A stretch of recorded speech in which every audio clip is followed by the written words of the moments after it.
Jadi kan tadi tuh kita mau jalan nih, mau lanjut buat ke arah atas, buat eksplor area lain nih sama Alshad sama yang lain juga sama tim. Tiba-tiba tadi ada kayak pergerakan itu dari arah atas, saya curiga kan, takutnya ada sesuatu yang emang bahaya buat tim, makanya kita tahan dulu. Pas kita perhatiin, nggak taunya ternyata ular king cobra gede lagi lihat dari arah atas, cuma leher doang ya nongolnya. Tadi nyaru nggak kelihatan tuh, apanya lihat. Kita lihat-lihat, Kan kok kayak kenal. Ternyata sahabat kita nih yang lagi kita cari, yang keluar nongol lagi-lagi dia muncul. Kalau kemarin posisi di monitoring pertama, teman-teman pasti tahu dia nongol tiba-tiba di belakang. Nah, Alshad sekarang nyasiin sendiri, dia nyegat kita di depan. Itu kan mustahil ya. Gimana sok caranya dia nungguin kita di depan sambil nongol ngintip gitu kan? Ayo, sok. Itu mustahil banget gitu. Kumaha carana? Alfri sama Kapa kemarin muter-muter jauh, nggak nemu sama sekali. Emang Itu mustahil, dan apalagi kebiasaan ular itu kalau ada orang, dia akan sembunyi atau menjauh. Jadi bukan menghadang atau datang. Nah, itu karena ada interaksi, karena ada memang kemampuan semula jadi yang ada pada diri Panji. Baik sahabat semua, sebelum melanjutkan menonton video ini, silakan di subscribe channel saya ini dan diklik ikon loncengnya. Terima kasih. Baik sahabat semua, ketemu lagi dengan saya di sini. Assalamualaikum warahmatullahi wabarakatuh. Baik sahabat, seperti biasa saya minum kopi dulu. Ini adalah kopi dari Sumatera, tepatnya kopi dari Tanjung Pinang. Jadi saya dapat kiriman kopi dari murid saya, seorang kapten kapal. Nah, ini kopinya.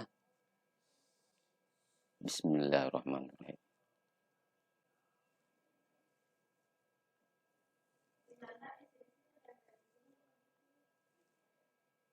Bismillahirrahmanirrahim.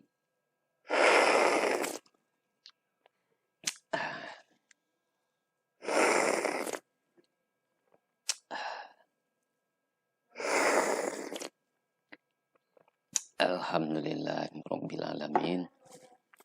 Baik sahabat semua, video saya kali ini membahas tentang ilmu semula jadi, Panji Petualang, Garaga, dan Black Horse-nya. Kenapa saya masukkan kepada ilmu semula jadi?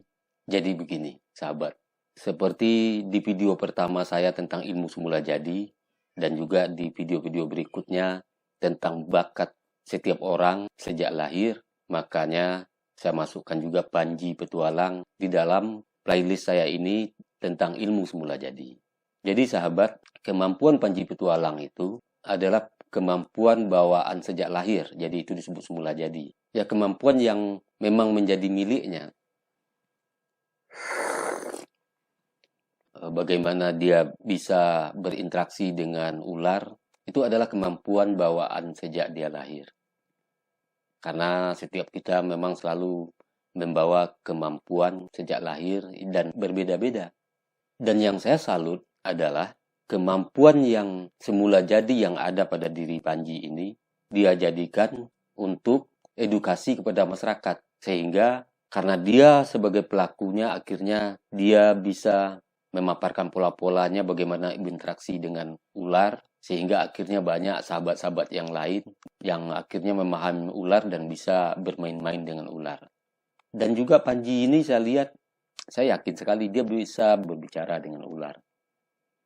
Nah, ini kelemahan ilmu semula jadi atau ilmu yang kita dapat dari bawaan. Ketika kita telah mulai melogikakannya dengan tujuan untuk masyarakat banyak, jadi seperti Panji kan sudah berapa tahun ke belakang itu mengedukasi masyarakat dengan pembelajaran tentang dunia reptil, terutamanya ular.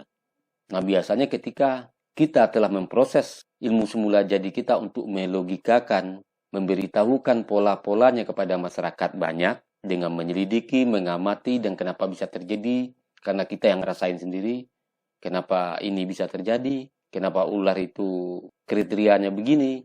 Nah, secara perlahan, kemampuan kita yang unik lainnya memang akan agak berkurang. Seperti halnya, mungkin saja Panji sekarang tidak seperti waktu dia kecil dulu yang bisa berbicara dengan ular.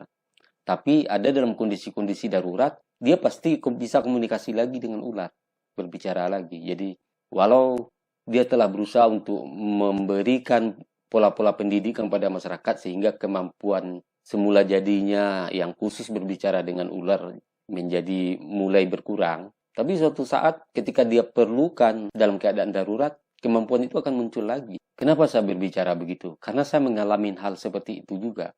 Dalam bidang yang lain. Mana bidang yang lain? Ya, mari akan saya lihatkan. Saya tahun 2017 membuat postingan, ya karena saya ingat kenangan dengan ayahanda saya bacakan. Ketika itu aku kelas 2 SMA, Abak tinggal di Pekanbaru. Jadi saya memanggil ayahanda saya Abak. Aku pinjam uang buat ongkos dan makan di jalan di warung ibundanya, Teuku Hamdi, buat ke Pekanbaru. Jadi yang saya tag ini juga berteman dengan saya di Facebook. Sepulang sekolah, masih dengan pakaian sekolah, buku satu terselip di kantong belakang celana, aku naik bis Merah Sari. Perjalanan ke Pekanbaru 8 atau 9 jam ketika itu. Tujuan sebenarnya ketemu Abah adalah meminta uang. Karena ketika itu saya berpisah jauh dengan almarhum Abah dan sehingga kami lagi kesulitan uang waktu itu, apalagi saya buat sekolah, SPP segala macam. Makanya saya datang rencana untuk meminta uang dengan masih berpakaian sekolah dan terselip satu buku. Jadi sahabat, dulu di zaman sekolah itu saya selalu bawa satu buku aja. Saya selipkan di kantong belakang dan saya hampir tidak pernah mencatat di waktu sekolah. Ya nanti akan ada cerita selanjutnya. Perjalanan bus ke Pekanbaru itu selalu berhenti di rumah makan Rangkiang buat makan dan istirahat sejenak. Ketika bus berhenti di rumah makan, aku turun rencana mau makan. Lalu ada judi dadu ketika itu. Akhirnya aku berpikir uang buat makan mau dipakai makan atau ikut bermain judi dadu. Lama berpikir akhirnya aku memilih berjudi. Semua uang buat makan ku pasang buat judi dadu. Jadi sahabat, saya itu kalau ikut hal begituan, judi dadu atau apa, itu semua uang yang saya pegang pasti saya taruh. Jadi nggak ada yang tersisa. Di masa-masa sekolah saya sering begitu juga. Kenapa? Tidak tahu, saya tidak pernah mempunyai khawatiran bakal kalah. Jadi selalu setiap saya bermain itu, uang semuanya saya taruh dan itu pasti pilihan saya itu benar. Akhirnya saya menang. Uang saya jadi 2 kali lipat. Dengan uang taruhan pertama dibayar oleh pihak bandar sebanyak uang yang saya taruh. Jadinya 2 kali lipat. Saya lanjutkan. Semua uang buat makan ku pasang buat judi dadu. Menang, lalu semua jumlahnya aku pasang lagi. Menang lagi, lanjut ku pasang lagi semuanya. Memang begitu seterusnya sampai akhirnya bus kami mau berangkat. Aku langsung undur diri, bandarnya tak terima, untung supir lewat melihat dan tahu situasi. Ayo semua naik, kita jalan. Mau tak mau bandar judi melepasku yang menang telak. Pendek cerita, tiba di tempat Abak menginap semalam lalu pamit. Abak memberiku uang lalu kutolak dan kukatakan, Abak, aku kesini bukan minta uang, tapi datang karena rindu Abak. Ketika itu Abak meneteskan air mata karena terharu. Terbayang bukan bagaimana harunya suasana ketika itu. Abak tak pernah tahu soal aku punya uang ini. Kenapa aku bisa menang? Jadi dari kecil itu sahabat, saya tidak tahu, tidak mengerti. Dari kecil itu, saya juga mulai belajar merokok dulu di waktu kecil. Jadi, tapi kakak-kakak saya, orang tua saya itu pemarah semuanya. Cuma anehnya, selalu setiap saya lagi merokok, tiba-tiba hati saya berbicara, wah ada abang mau datang. Saya matikan rokok, ternyata memang datang abang. Nah kalau dalam bermain judi juga waktu kecil itu, saya selalu dengan modal uang berapa itu saya taruh semua dan saya selalu menang. Selalu tepat memilih angkanya biar main kartu remi selalu tepat. Ya bandar selalu kalah sama saya. Berlanjut di waktu sekolah lagi.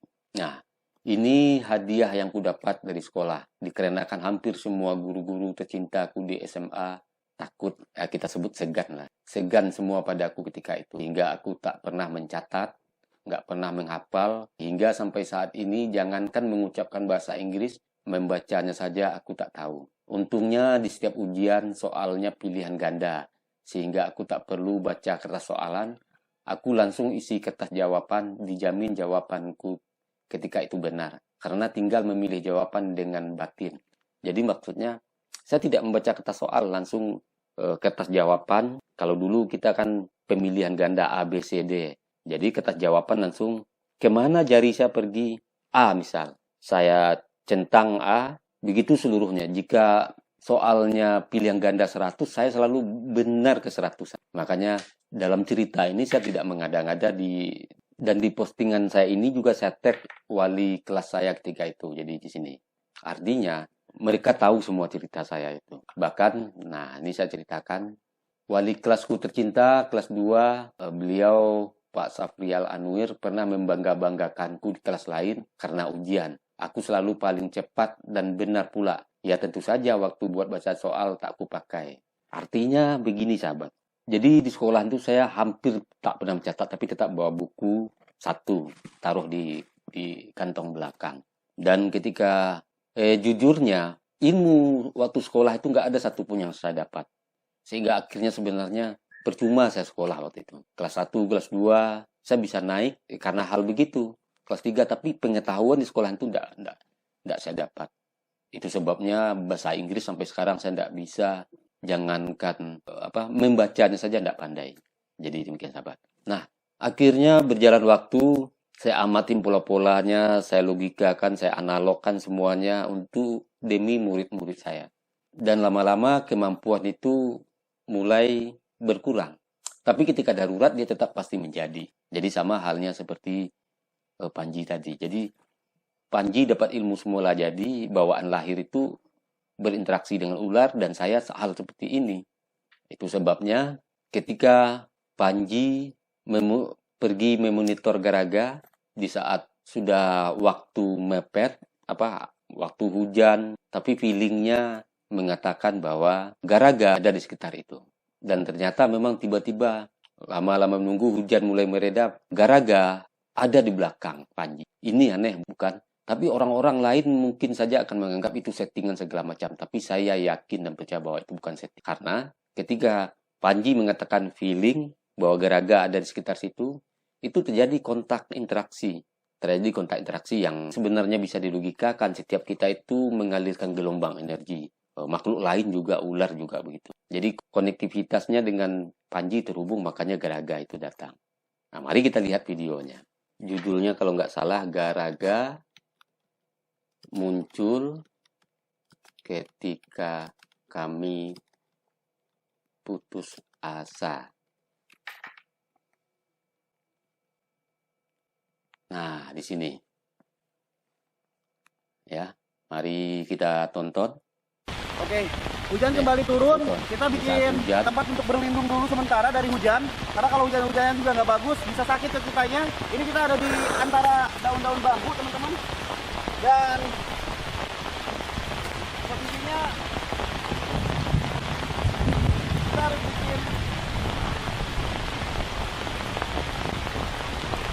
kita harus bikin dulu tempat perlindungan ini. Oke. Ini hujan dan cuaca benar-benar nggak bisa bersahabat hari ini. Jadi kita putuskan untuk istirahat sejenak.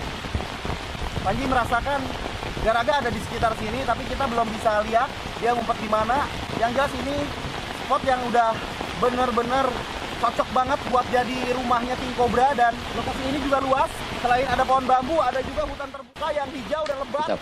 Jadi Panji merasa bahwa ada Garaga ada di sekitar sini. Mari kita lanjut.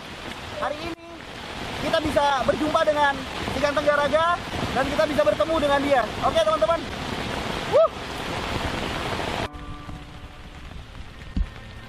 Aduh, sampai kapan nak? Tahu hujannya belum berhenti. Sore capek lagi. Jauh. Oke, pause. Nah, di saat ini Garaga muncul. Garaga bang. Hah? Ini Garaga bang. Garaga bang. Dia nih. Benar. Di sebelah kan duduk kita. Garaga bang. Seekor King Cobra berukuran sangat besar muncul tiba-tiba di belakang kami. Entah dari mana ia datang, namun ketika kami berjumpa dengan ular ini seakan memperlihatkan tingkah yang begitu kami kenal. Ya, kami yakin ini Garaga. Dari tingkah dan caranya ia bergerak untuk menyerang ke depan, Panji udah nggak akan salah lagi. Ini Garaga, teman-teman. Asik bang. Alhamdulillah, nyamperin dia bang. Dia dari kapan di belakang kita ya Mas ya? Garaga gede banget badannya, sekarang lihat bang.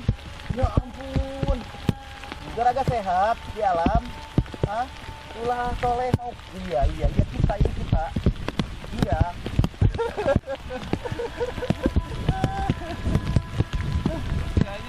Bersih, alhamdulillah, badannya bersih, cuma warnanya mungkin dia mutasi nyesuaiin sama lingkungan. Ngikutin sama lingkungan, dia warnanya mutasi, Pri. Nggak boleh, itu nggak boleh, tulus itu tulus, teman kita juga. Ya anak baru teman kita, jangan. Sini gara-gara sini.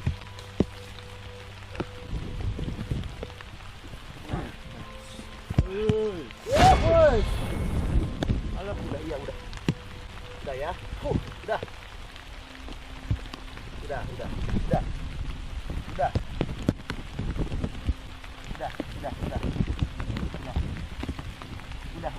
Capek. Jangan Alfri, itu Alfri, teman kita. Manggapa. Teman kita juga. Jangan, sini, gara-gara sini. Udah, gendong. Sini, ya udah gendong. Dah, gendong. Capek, gara-gara capek. Capek. Udah, tenang ya. Udah. Enggak ada yang jahat di sini mah. Itu tulus orang baru. Dah, sini. Sini gara-gara sini. Sini, dah anak baik, anak pinter. Sini. Masih kenal dia. Masih kenal ya. Apa? Sini. Kutik, garaga.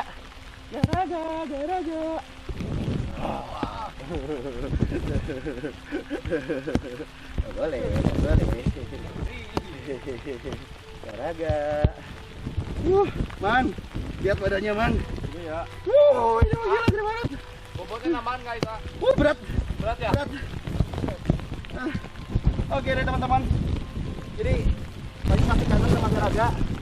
Jadi sebelum kita pergi, kita mau nostalgia dulu sama dia. Mungkin beberapa waktu di sini kita santai dulu. Kita nggak akan ninggalin dulu dia, teman-teman. Nah, buat teman-teman yang selalu tanya kabarnya seperti apa, selalu tanya kondisinya seperti apa, alhamdulillah alam lebih bisa merawat daripada saya. Ketika sama-sama Panji, Garaga itu agak kurus. Ketika di alam, dia benar-benar kelihatan cekatan, sehat, aktif, dan badannya teman-teman lihat bulat, gemuk banget, kepalanya pun lihat sampai bulat kayak gini. Semuanya kita puas. Oke teman-teman, terima kasih buat kalian yang udah ngikutin ekspedisi monitoring Garaga ini hingga saya bisa menjumpai si ganteng Garaga, kebanggaan kita semua. Oke, kalau gitu doakan program konservasi King Cobra Panji akan terus berjalan dan insya Allah bisa menyelamatkan dan melestarikan populasi King Cobra di Indonesia. Amin. Karena King Cobra adalah ular predator ular lain dan bisa mengontrol dari banyaknya spesies ular yang ada di negeri ini. Salam lestari, assalamualaikum. Oke, sekarang mari kita cari kembalinya Garaga ke shelter. Nih kembalinya Garaga King Cobra ke shelter. Ya, mari kita lihat. Itu apaan? Apaan sih? Itu kita dijegat ular. Itu ular bukan? Ular itu palanya. Tangkai. Kita dulu. Ular. Kace bukan itu apa King Cobra. Enggak. Beda ini. Jantan. Jantan, ada King Cobra digat jalan kita. Jadi kita tadi mau ngarah ke atas. Cuma dia kayak di atas itu tuh lagi jagain. Tadi Panji lihat pas kepalanya naik ke atas. Untung Abang lihat duluan, kalau nggak keinjak badannya. Itu mulai gerak tuh dia tuh. Oh itu iya itu kelihatan gitu. Ini sekitar gede banget loh ini. Parah segede gitu. Jadi ketika ini Panji belum tahu bahwa itu Garaga. Sama tim ya. Garaga, please. Itu Garaga. Itu Garaga. Mana? Yang benar. Oh iya. Benar. Benar tetap. Apa lagi ini? Ada kodok. Itu Garaga. Serius Garaga tuh. Garaga, apa kabar? Serius. Iya kan? Oh ya, gede banget ya Garaga ini ya. Iya. Garaga ini. Wah, Garaga berarti bahaya dia mundur lagi, Pak. Ada spot cacing di punggungnya satu doang sih spotnya. Emang harus dibawa ke shelter. Jadi selain emang kita tujuannya emang bawa dia ke shelter untuk ngucapin makasih, kita juga emang mau sekalian periksa kesehatan dia sekarang. Jadi kan tadi tuh kita mau jalan nih, mau lanjut buat ke arah atas, buat explore area lain nih sama Alshad sama yang lain juga sama tim. Tiba-tiba tadi ada kayak pergerakan itu dari arah atas, saya curiga kan, takutnya ada sesuatu yang emang bahaya buat tim, makanya kita tahan dulu. Pas kita perhatiin, nggak taunya ternyata ular King Cobra gede lagi lihat dari arah atas, cuma leher doang ya nongolnya. Tadi nyaru nggak kelihatan, nggak banyak lihat. Kita lihat-lihat, kok kayak kenal. ternyata sahabat kita nih yang lagi kita cari, yang keluar nongol lagi-lagi dia muncul. Kalau kemarin posisi di monitoring pertama, teman-teman pasti tahu dia nongol tiba-tiba di belakang. Nah, Alshad sekarang nyaksiin sendiri, dia nyegat kita di depan. Itu kan mustahil ya. Gimana sok caranya dia nungguin kita di depan sambil nongol ngintip gitu kan? Ayo, sok. Itu mustahil banget gitu. Kumaha carana? Alfri sama Kapa kemarin muter-muter jauh, nggak nemu sama sekali. Emang Itu mustahil, dan apalagi kebiasaan ular itu kalau ada orang, dia akan sembunyi atau menjauh. Jadi bukan menghadang atau datang. Nah, itu karena ada interaksi, karena ada memang kemampuan semula jadi yang ada pada diri Panji. Oke, mari kita gua yang lanjutkan turun langsung ke fotonya. sini, baru dia mau muncul. Ya, welcome back home kayak Teman-teman, asik. thank you banget ya udah ngikutin. Ntar kita sambung di shelter langsung aja. Ini kita mau ringkas dulu, mau kita beresin dulu, mau kita bawa ke rumah. Ayo, gimana Kak? Kita pulang yuk. Pulang dulu ke rumah yuk.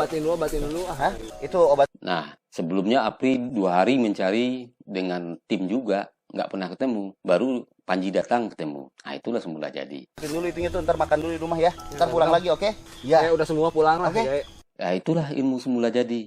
Jadi sebenarnya memang orang yang mendapat kemampuan unik sejak lahir itu Allah memperuntukkan juga memang dia untuk akhirnya bisa mengenalkan ke masyarakat kemampuan unik itu yang masyarakat lain juga bisa menjadi tahu dengan menyelidiki pola-polanya. Nah, karena menyelidiki pola-pola itu memerlukan pikiran logik, sehingga memang kemampuan asli kita itu akhirnya jadi berkurang. Itu hal yang biasa yang akan selalu memang orang alami. Jadi seberapapun hebat kemampuan unik orang sebelumnya, ketika dia telah melogikakan demi untuk kepentingan masyarakat banyak, di dia sendiri akan berkurang. Karena logikanya lebih banyak dominan bekerja. Jadi kemampuan uniknya akan mengerucut, tapi tidak hilang. Jadi cuma tidak semahir dulu, tidak sehebat dulu. Misal seperti Panji, pernah saya lihat videonya di TV waktu kecil, dia tuh berbicara dengan ular. Ular itu ditanya umurnya berapa, namanya siapa, dan Panji menjawab sendiri bahwa umurnya 4 tahun, namanya siapa gitu kan. Yang seperti itu. Oke, sekarang kita lanjut kepada Black House. Nah, tentang Black House ini, kan kemarin ini heboh soal penampakan atau kejadian-kejadian unik dan segala macam. Dan sebenarnya saya sangat mendukung Panji untuk tidak mengupload video yang seperti itu. Kalau kemarin terlanjur ya sudah tidak apa-apa, tapi untuk yang akan datang tidak usah. Atau ada teman-teman datang khusus untuk berburu soal uka-uka seperti itu, lebih baik tidak perlu diizinkan. Karena begini, makhluk Allah yang diciptakan yang hanya diminta pertanggungjawabannya Allah itu hanya 2, jin dan manusia. Sehingga hanya dalam Al-Quran disebutkan, saya ciptakan jin dan manusia untuk beribadah padaku. Jadi selain makhluk itu tidak diminta pertanggungjawabannya. Nah, 2 makhluk ini, jin dan manusia ini, diberi sikap-sikap yang hampir sama, emosi, nafsu, dan segala macam yang hampir sama, 2 ini. Dan dia diberi oleh Allah kebebasan untuk melakukan apa yang dia mau. Jadi manusia dan jin ini diberi kebebasan untuk melakukan apa yang dia mau. Seperti malaikat. Malaikat itu sama kayak robot. Jadi Allah ciptakan malaikat apa, yang tugasnya apa, ya tugasnya itu aja sampai nanti. Jadi sama kayak robot. Cuma manusia dan jin yang diberi kebebasan. Tapi diberi kebebasan, diberi peringatan untuk beribadah kepada Tuhannya. Nah, soal sifat yang sama, nafsu, jadi begini. Bangsa jin itu, jadi penampakan itu kita ambil di bangsa jin saja yang dia bisa berubah rupa seperti apa saja. Kita sebagai manusia, sebagai orang yang beragama, memang berinteraksi dengan bangsa-bangsa itu, hanya dimensinya saja berbeda. Seperti di sini dia ada, tapi dimensinya yang berbeda. Kita tidak bisa melihat dia, dia bisa melihat kita. Karena memang itu aturannya. Nah, terkadang dia bisa memperlihatkan diri. Jin-jin yang mempunyai kemampuan lebih, dia bisa memperlihatkan diri. Nah, sementara itu, ketika kita mengupload hal-hal kejadian luar biasa seperti itu, tidak ada bedanya manusia dengan jin. Maksud tidak ada bedanya begini. Ketika kita upload, dia berasa bahwa keberadaannya itu sangat disegani. Keberadaannya itu sangat dinanti. Sehingga akhirnya mereka akan lebih sering muncul setelah itu. Dia menganggap dirinya, wah keberadaan saya sangat disegani, ditakutin oleh manusia, sangat ditunggu-tunggu malahan, sehingga akhirnya dia lebih sering memperlihatkan keberadaannya. Jadi saya setuju sebenarnya Panji melarang teman-temannya untuk upload. Tapi akhirnya Panji juga mengupload. Banyak, nggak tahu bener nggak jadi datang banyakan. mau uji nyali apalah Jadi Pak, aku tadi telepon sama berisik Mbah juga, Pak. Wanto. Maksud gua tuh jangan nyari gara-gara deh gitu loh ya. Gua malas gitu loh. Lu ngapain tuh ngerekam segala? Tadi gini ya, kan Soalnya gua tahu pasti kalian mau uka-uka di sini, males gua. Ya lu, Mbah Wanto sama teman-teman termasuk Mas Amar, sorry ya buat apa yang kemarin gua lakuin, keterlaluan banget. Gue sengaja harus ngaktifin Black House biar kalian bisa ngehargain makhluk-makhluk yang memang ada di sekitar kita tapi nggak kelihatan. Buat teman-teman netizen, percaya nggak percaya mereka ada. Buat yang nggak percaya pun nggak harus percaya, anggap video ini hiburan semata. Karena gue juga nggak minta buat kalian percaya gue dukun atau apapun. Rumah gue aman dan sampai hari ini pun nggak pernah ada masalah di sini. Kalian yang beropini, kalian berasumsi. Rumahku gak angker, rumahku adalah tempat tinggal bagi Panji, keluarga Panji, dan juga makhluk lain, termasuk mereka satwa liar dan... Tapi alangkah lebih baiknya hal seperti itu tidak usah diupload. Ya Panji ya, karena semakin senang hatinya makhluk-makhluk Allah yang lain itu. Semakin senang karena keberadaannya berasa disanjung, berasa ditunggu-tunggu, berasa dinanti-nanti. Dan dia merasa keberadaannya betul-betul disegani. Dia disegani oleh bangsa manusia sehingga akhirnya dia lebih sering, ya dia eksis di dunia kita jadinya. Karena dia merasa dia itu mendapat posisi dalam hati manusia. Jadi begitu soal apapun yang terjadi di Black House tentang hal-hal mistik, atau nanti ada orang-orang dari keparanormalannya datang, ya bolehlah mereka datang, bolehlah mereka ini, tapi tidak usah membahas soal itu. Saya memahami juga soal ini. Baik sahabat semua, jadi demikianlah ilmu semula jadi itu, ilmu bakat yang memang kita bawa sejak lahir. Jadi setiap manusia itu ada bakatnya sejak lahir, dan bakat sejak lahir itu sebenarnya memang diperuntukkan bagaimana supaya bakat-bakat seperti itu masyarakat lain juga tahu. Nah, yang seperti dilakukan Panji, akhirnya dia buat edukasi dengan membuat pola-polanya bahwa ular itu karakternya begini, yang ini berbisa, yang ini tidak, ini. Nah, sehingga karakter-karakter semula jadi yang unik dari diri Panji akhirnya memang agak berkurang. Tapi nanti di saat diperlukan akan muncul lagi. Sama halnya seperti saya. Baik sahabat semua, itulah kajian saya sedikit tentang ilmu semula jadi, bakat yang kita bawa sejak lahir. Setiap diri kita berbeda. Seperti Panji, kemampuan seperti Panji itu tidak bisa persis kita meniru seperti Panji, tapi kita bisa mempelajarinya ketika telah memahami pola-polanya. Tentu saja memahami pola-pola yang terbaik itu dari Panji sendiri. Itu sebabnya saya tidak ada satupun video Panji Petualang ini yang saya lewati. Karena di situ saya belajar. Saya ini orang yang takut sama ular sebelumnya. Sangat takut. Tapi sekarang tidak seperti dulu takutnya. Karena akibat edukasi dari Panji Petualang ini. Baik sahabat, demikian video saya kali ini. Semoga bermanfaat. Mari siapapun dari kita yang mempunyai kemampuan bakat dari kecil yang orang lain tidak tahu, tapi kita sendiri tahu, kembangkan. Jadikan itu untuk mengeksplor diri kita, dan yang akhirnya juga masyarakat bisa mempelajarinya.